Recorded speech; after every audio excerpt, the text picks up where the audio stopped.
நம்ம சேனலும் ஒரு நாள் ரீச் ஆகி நல்ல லெவலுக்கு வரும். சரிங்களா? நேம் என்ன சொல்லுங்க அப்பா?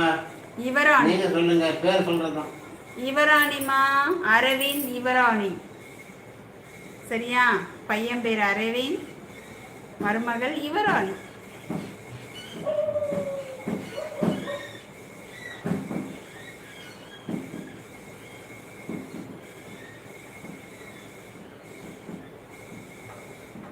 எங்கள் வீட்டில் எல்லாரையும் நீ சேனலுக்குள்ளேயே பேக் வீடியோலாம் போய் பாரு, பின்னாடி பின்னாடி போய் பாரு. பழைய வீடியோலாம், லாங் வீடியோ, ஷார்ட்ஸில் எல்லாத்துலேயுமே எங்கள் குடும்பமே இருக்கும் பாரு. மருமகள் அதில் இருக்கும், மகன், பாட்டி இருப்பாங்க, தாத்தா மட்டும் இருக்க மாட்டாங்க, கேட்காத. அப்பாவுடைய அம்மா இருப்பாங்க, என்னுடைய அம்மா இருப்பாங்க, என்னுடைய பாட்டி இருப்பாங்க, எல்லாரும் இருப்பாங்க. எங்கள் குடும்பம் இவ்வளோதாம்மா. அவருடைய அப்பா, அவர், என்னுடைய அம்மா, நான், என்னுடைய பாட்டி, என்னுடைய பசங்க, இவ்வளோதான் எங்கள் குடும்பம். சின்ன குடும்பம், சிறு